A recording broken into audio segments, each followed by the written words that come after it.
Assalamualaikum warahmatullahi wabarakatuh. Kembali lagi di channel Faizatul Khairiyah. Kali ini kita akan melanjutkan pembelajaran tentang hadas, pembagiannya, dan tata cara mensucikannya.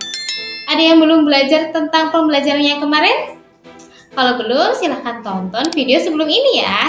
Kita kali ini akan melanjutkan pembelajarannya. Yuk kita belajar!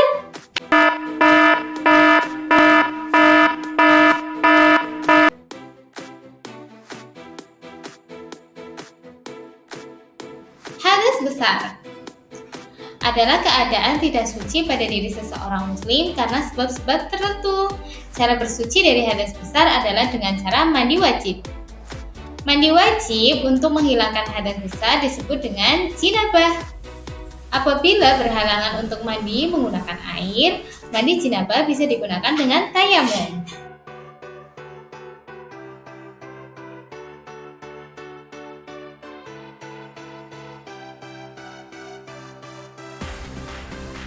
Haid. Darah haid dimulai setelah perempuan menginjak umur 9 tahun secara Masehi maupun Hijriah.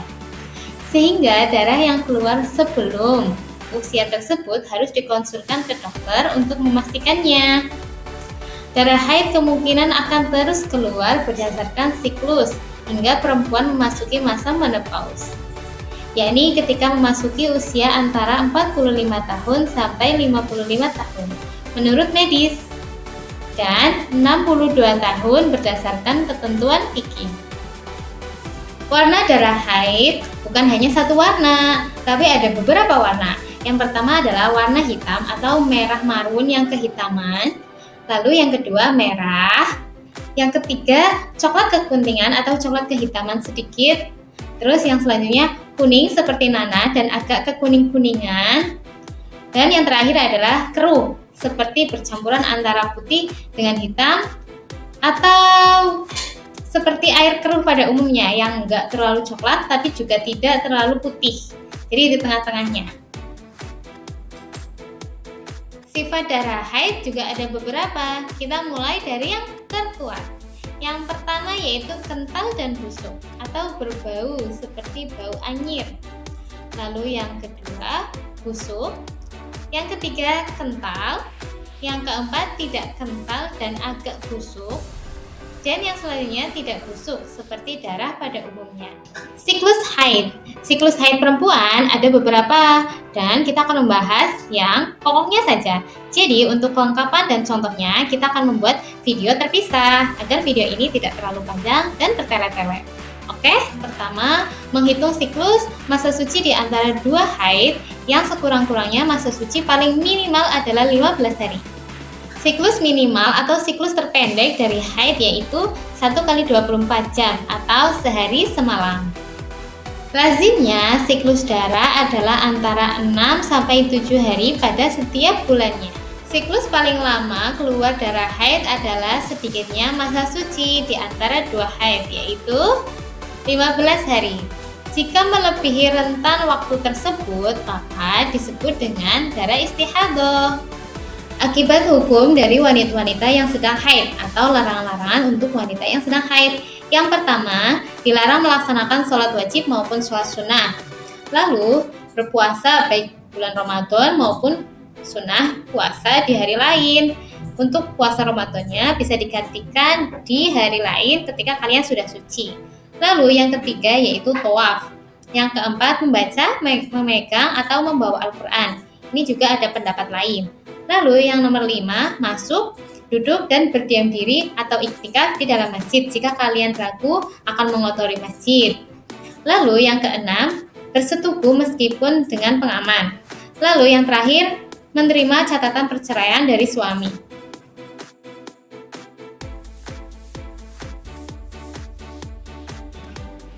Menentukan darah haid dan darah istihadah, kita harus mencermati dan menelitinya secara seksama. Karena istihadah biasanya beriringan dengan keluarnya darah haid. Sedangkan status hadas sampai akibat hukumnya atau larangan-larangannya juga sangat berbeda. Jadi mari kita belajar tentang istihadah. Istihadah dalam hal ini kita akan merujuk pada dasar-dasarnya ya, jadi tidak memasuki ke dalam contohnya. Nanti kita akan membuatnya dalam video tertentu agar tidak terlalu panjang dan tidak terlalu bertele-tele. Pengertiannya yaitu darah yang keluar bukan pada waktunya dan biasanya disebabkan karena sakit atau karena hal-hal tertentu. Keluarnya darah sebelum masa haid yaitu 9 tahun secara Masehi maupun Hijriah, atau kurang dari minimal haid, lebih dari maksimal haid yaitu ketika masa menopause. Terus lebih dari maksimal nifas, melebihi masa nifas, dan darah yang keluar pada saat sedang hamil. Status hadasnya yaitu hadas kecil yang bisa disamakan dengan kedudukan buang air kecil atau madi, kentut, dan buang air besar secara terus-menerus. Dialami oleh perempuan yang tidak haid dan sedang tidak nifas. Usia istihadah adalah sebelum berumur 9 tahun secara Masehi maupun Hijriah dan sesudah masa menopause atau kisaran 45-55 tahun secara medis dan 62 tahun secara fikih. Warna darah istihadah tidak seperti darah haid yang banyak macamnya. Kalau darah istihadah cuma ada satu, yaitu merah. Merah seperti darah pada umumnya. Sifat darah istihadah memiliki kekentalan dan bau yang sama dengan darah pada umumnya.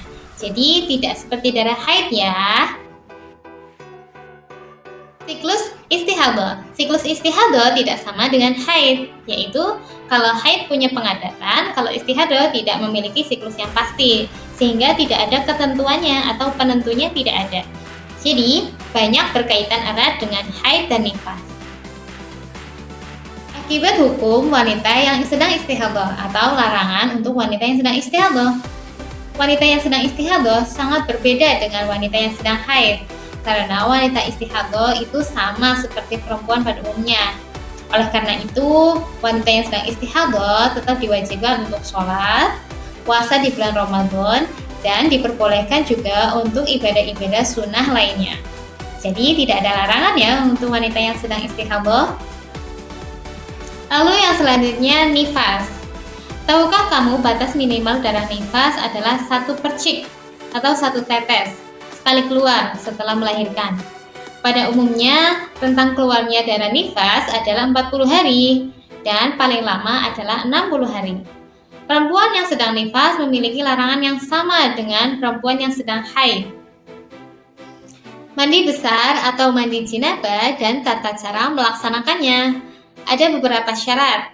Syarat yang pertama yaitu dimulai dengan niat melaksanakan mandi besar bersamaan dengan saat air pertama kali diguyur ke tubuh.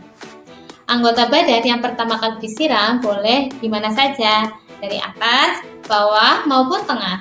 Tapi sunahnya dari kanan ya. Niat mandi besar adalah, kita baca bersama-sama ya. Nawaitul ghusla li rafa'il hadatsil akbari fardhu lillahi ta'ala. Yang artinya, aku berniat mandi besar untuk menghilangkan hadas besar karena memenuhi kewajiban kepada Allah Subhanahu wa taala dan semata-mata kepadanya. Lalu syarat yang kedua yaitu mengguyur seluruh badan atau anggota tubuh termasuk dan tanpa terkecuali. Termasuk lipatan-lipatan badan yang biasanya ada pada orang yang gemuk, kulit yang berada di bawah kuku yang panjang, dan membersihkan kotoran yang ada di dalam kuku-kukunya. Bagian belakang telinga dan bagian depannya yang berlekuk-lekuk. Jadi belakang dan depan. Dan sela-selanya.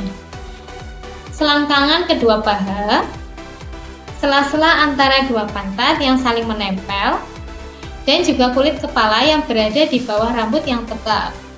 Jika ditemukan sedikit saja bagian yang belum terkena air, maka mandi yang dilakukan belum dianggap sah dan orang tersebut masih dianggap dalam keadaan hadas besar.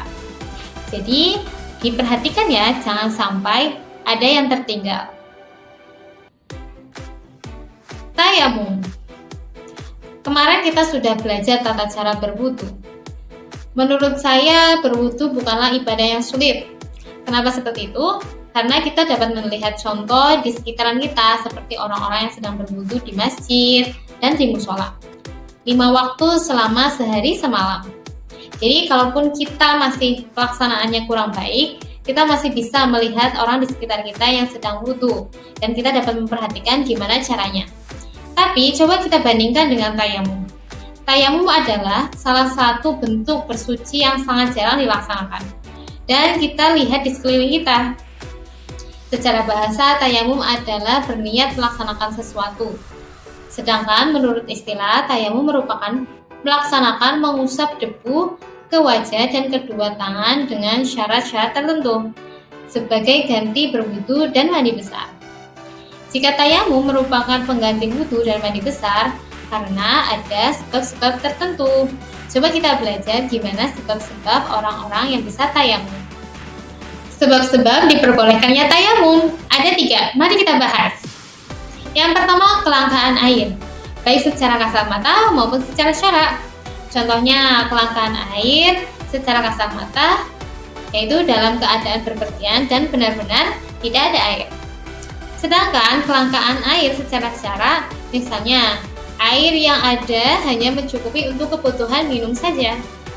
Lalu yang kedua, jauhnya air yang tersedia, yang berada diperkirakan di atas jarak 2,5 km. Artinya, jika dimungkinkan atau memungkinkan ada air tetapi di atas jarak tersebut, maka diperbolehkan untuk bertayamum. Lalu yang ketiga, sulitnya penggunaan air, baik secara kasat mata maupun secara syarak. Contohnya, sulit secara kasat mata, misal air yang dekat tetapi tidak bisa dijangkau karena ada musuh, karena binatang buas, atau karena di penjara, atau yang lainnya. Contoh yang selanjutnya, sulit menggunakan air secara syarak, misalnya karena khawatir akan datang penyakit, takut penyakitnya semakin kambuh, dan takut lama sembuhnya. Itu boleh melaksanakan tayamum. Ketentuan khusus dalam melaksanakan tayamum. Berbeda dengan wudhu, tayamum memiliki ketentuan-ketentuan khusus yang harus kalian cermati. Pertama, harus dilaksanakan setelah masuk waktu sholat. Yang kedua, jika disebabkan oleh kelangkaan air, maka harus dibuktikan setelah melaksanakan pencarian, dan pencarian tersebut dilakukan setelah waktu sholat tiba. Yang ketiga, tanah yang dipergunakan harus murni, tidak boleh bercampur dengan barang lain seperti tepung, dan harus suci, bersih, lembut, kering, dan berdebu. 4. Tayamum hanya sebagai pengganti wudhu dan mandi besar, bukan pengganti menghilangkan najis. Yang kelima, sebelum melaksanakan tayamum, jika memiliki najis, wajib disucikan terlebih dahulu baru bertayamum. Lalu yang keenam, tayamum hanya bisa dipergunakan untuk 1 kali sholat wajib. Boleh menggunakan tayamum untuk sholat wajib disusul oleh sholat sunnah, sholat jenazah, maupun membaca Al-Quran. 7. Meskipun pengganti, tayamum berbeda dengan wudhu. Jika wudhu memiliki 6 ketentuan wajib, maka tayamum hanya memiliki 4 rukun. Yang pertama, niat dalam hati. Kedua, mengusap wajah. Yang ketiga, mengusap kedua tangan. Yang keempat, berurut-urut. Lalu yang kedelapan, tayamum menjadi batal disebabkan oleh perkara-perkara yang juga membatalkan wudhu. Yang kesembilan, oleh karena salah sebabnya adalah kelangkaan air, maka tayamum akan menjadi batal jika menemukan air sebelum sholat dilaksanakan.